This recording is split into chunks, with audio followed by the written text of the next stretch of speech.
भाई का बलिदान याद कर कर समग्र देश की ओर से उनको प्रणाम करता हूं। भाइयों और बहनों, यही भूमि ने मुगलों के सामने भी लड़ाई लड़ी, अंग्रेजों के सामने भी लड़ाई लड़ी।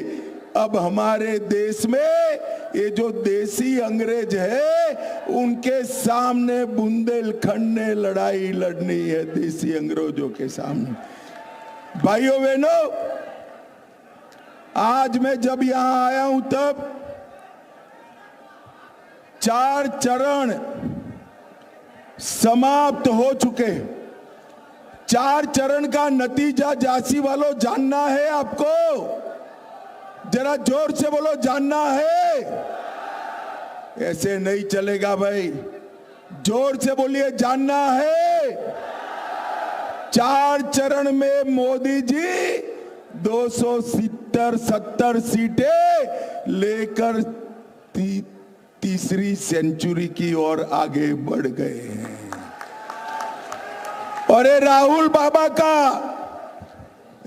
बाबा का जो इंडी अलायंस है उसका सुपड़ा साफ हो गया है, साफ।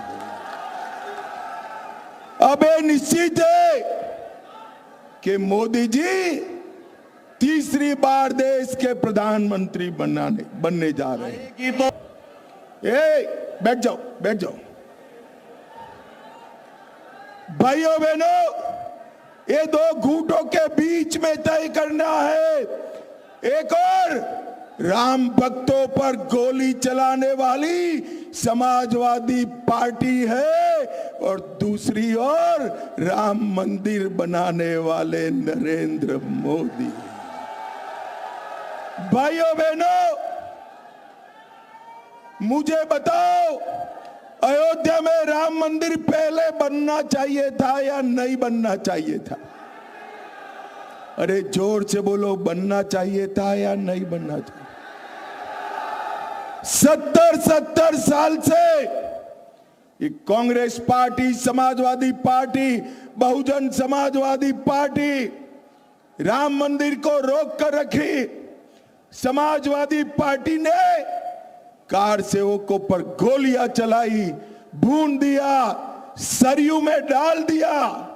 आज मोदी जी को आपने दूसरी बार प्रधानमंत्री बनाया। मोदी जी ने 5 ही साल में केस भी जीता, भूमि पूजन भी किया और 24 जनवरी को प्राण प्रतिष्ठा कर कर जय श्री राम कर दिया। भाइयों बहनों, पूरी दुनिया राम उत्सव में मग्न थी और ये अखिलेश, डिंपल भाभी, राहुल भाई, प्रियंका जी, इस सबको निमंत्रण था, मगर वो नहीं गए। निमंत्रण होने के बावजूद नहीं गए। मैंने पूछा, राहुल बाबा आपको निमंत्रण था, आप क्यों नहीं गए? जवाब नहीं देते हैं।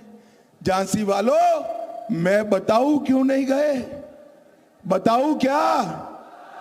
वो इसलिए नहीं गए कि अपनी वोट बैंक से डरते हैं, वोट बैंक से डरते हैं। उनकी जी ने किया, नरेंद्र मोदी जी ने। और उस वक्त ये राहुल बाबा और अखिलेश जी कह रहे थे, ये मोदी टीका है मत लगाओ, ये तो अच्छा है। ललितपुर वाले उनका सुनते नहीं हैं। ललितपुर वालों ने टीका लगा दिया। उन्होंने तो लगाया, पूरे देश ने लगा दिया। जब राहुल बाबा को मालूम पड़ा पूरा देश टीका लगा चुका है, एक दिन रात को अंधेरे में बहन प्रियंका को लेकर वो भी टीका लगा है। अरे राहुल बाबा, शर्म करो, शर्म करो। कोरोना जैसी महामारी में भी आप राजनीति करते हो, लोगों के जान के साथ खेलते हो।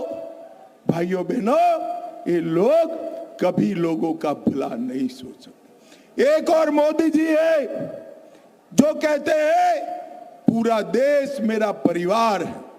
और दूसरी ओर ये परिवारवादी पार्टियां हैं। भाइयों बहनों, मैं आपको बताने आया हूं, इन लोगों का राजनीति में काम करने का मकसद क्या है। क्या मकसद है? देखिए, लालू जी को अपने बेटे को मुख्यमंत्री बनाना है, उद्धव जी को अपने बेटे को मुख्यमंत्री बनाना है, शरद पवार जी को अपनी बेटी को मुख्यमंत्री बनाना है, और सोनिया जी को अपने बेटे को प्रधानमंत्री बनाना है।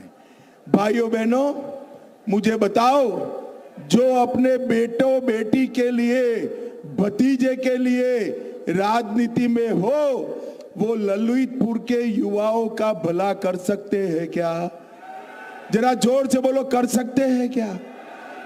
ललितपुर वालों, इस देश के युवाओं का भविष्य केवल और केवल नरेंद्र मोदी संवार सकते हैं। नरेंद्र